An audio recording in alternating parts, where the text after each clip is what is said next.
Assalamualaikum warahmatullahi wabarakatuh. Kembali lagi bersama Pak Alif.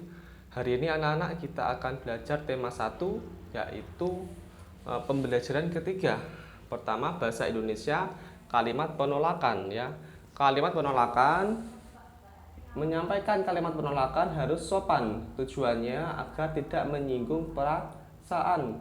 Kalimat penolakan yang sopan disertai kata tertentu seperti maaf, terima kasih, dan lain sebagainya ya.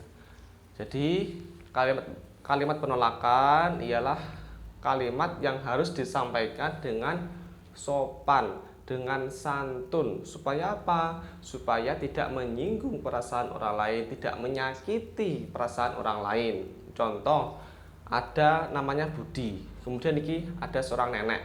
Nenek ini terjatuh, saat jatuh, kemudian Budi melihat nenek ini sedang jatuh, lalu menghampirinya dan menolongnya. Lalu diantarkanlah nenek ini ke rumahnya si nenek. Nah, setelah tiba rumahnya nenek ya, si nenek ini memberikan imbalan sejumlah uang. Budi, nak, ini ada sejumlah imbalan buat sampean, mohon terima. Kemudian si Budi menolaknya. Maaf nek, atau terima kasih nek, saya tidak bisa menerima imbalan ini, saya ikhlas, saya membantu tanpa pamrih. Lalu si nenek itu nggak apa-apa, nggak apa-apa. Lalu Budi menjawabnya sekali lagi, mohon maaf nek, terima kasih, saya ikhlas kok gitu. Lalu si nenek ya udah, si nenek itu masuk ke rumah dan sebagainya. Nah, itu ialah contoh dari kalimat penolakan ya.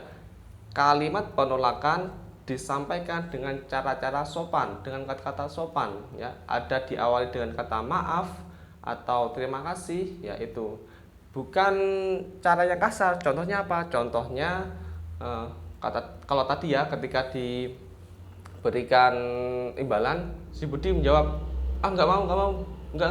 Nah, itu ialah kalimat kasar, kalimat yang bisa menyinggung perasaan orang lain. Nah, sedangkan kalimat penolakan itu harus disampaikan dengan kata-kata sopan, dengan kata-kata yang lembut ya, lemah lembut, supaya tidak menyinggung perasaan orang lain. Nah, itu kalimat penolakan. Lalu kita lanjut ke matematika. Di sini ada operasi hitung. Ada contoh 351 127 kurangi 43. Nah, di sini ada ya. Oke, kita langsung kerjakan dulu. Ada ini, 1 2 3. Ini dinamakan operasi hitung campuran. Kenapa kok campuran? Karena di sini ada campuran, ada penjumlahan dan ada pengurangan. Campuran ya. Ini. Kalau misal dijumlah berarti namanya operasi hitung penjumlahan. Tapi kalau kok ada campuran di sini, ada pertambahan, pengurangan, maka dinamakan dengan operasi hitung campuran. Itu ya. Oke, langsung kita kerjakan. 300 tambah 127 kurangi 43. Maka yang harus dikerjakan yang ini dulu ya, yang awalnya dulu. 351 127 dijumlahkan berapa? 1 tambah 7 8. 5 tambah 7 5 tambah 2 7 ya. 3 tambah 1 4. 478. Nah, tunggu dulu, ini belum dikurangi ya. Dikurangi 43. 478 kurangi 43 berapa? 8 kurangi 3 5. 7 kurangi 4 3 ya. Turun 4. 435 itu ya. Lanjut. Oke, sebelum kalian mengetahui jawabannya, coba kalian hitung dulu, di pause videonya, kerjakan dulu, nanti dicocokkan ya, itu bisa. Lalu lanjut kita ke ini, 335 kurangi 171. Nah, 5 kurangi 1 4. 3 kurangi 7 berapa? 3 kan nggak bisa, maka memakai 13 kurang 7. 13 anggap saja di sini 3, 10 tambah 3 kan 13 kan di sini. 3 kurang 7 berarti 3, 4, 5, 6, 7. Berarti sisa 6. Misalnya 6 ya. Maka 6 ditulis di sini 6. 1 3 tadi dipinjam di ini, pinjam, maka sisa berapa? Sisa 2 ya, atau tadi kan dipinjam 3-nya, sisa 2 kurangi 1 164. 164 kemudian ditambah 60. 164 ditambah 60 berapa? 4 kurang 4 tambah 0 4 tambah 12 ya. 12 2-nya taruh sini, 1-nya taruh di atasnya. 1 tambah 1 2.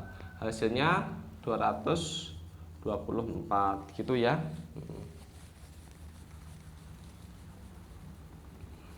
Lanjut lagi, ada soal 248 tambah 42. Caranya kerjakan dulu ini. Dikerjakan dulu. 248 ditambah 42 tambah 8 tambah 2 10. 0 ditaruh sini, 1-nya di atas, harus atas. 1 tambah 4 5. 5 tambah 4 9. Turun 290. Lalu belum selesai ini. Nah, maka 290 dikurangi 74. 0 kurangi 4 nggak bisa, maka pinjam angka 1 di depannya. 10 kan. 0 tadi meminjam 10. 10 kurangi 4 6 ya. Kurangi 4 kan 6. Maka 6-nya ditaruh sini. 6 9 tadi kan dipinjam. Jadi berapa? 8 kurangi 7 tinggal 1. Nah, taruh sini. Kemudian 2-nya turun 2. Maka hasilnya berapa?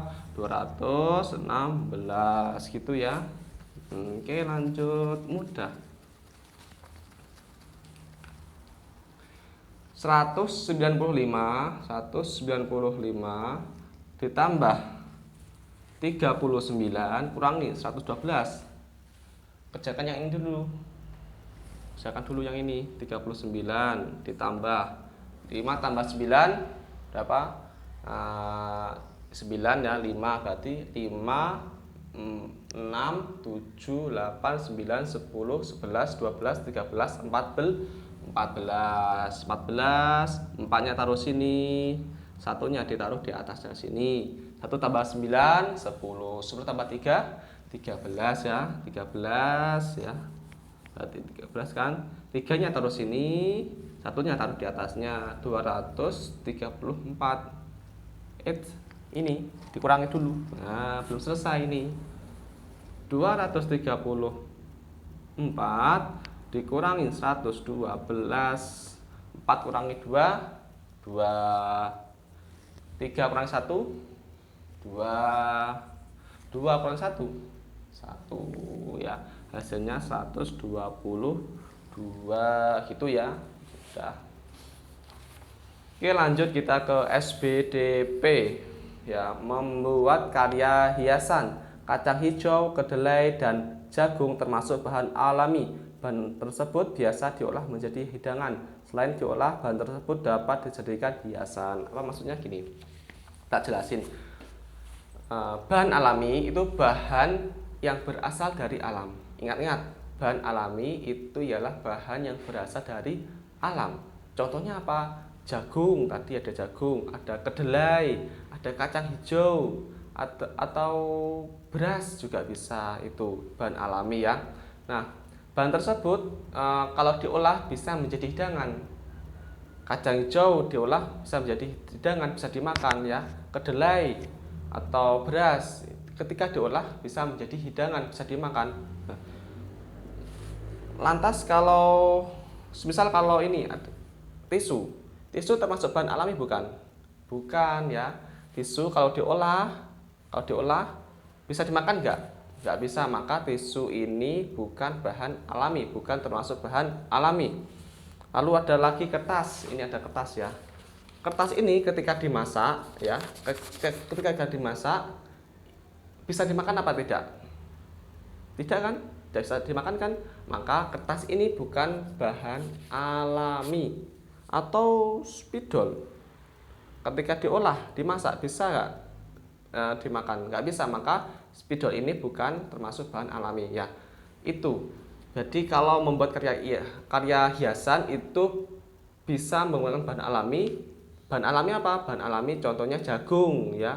Jagung kan bisa dimasak, bisa bisa apa? Dimakan, maka jagung itu termasuk bahan alami. Berarti jagung itu bisa dibuat untuk karya hiasan. Tuh ya.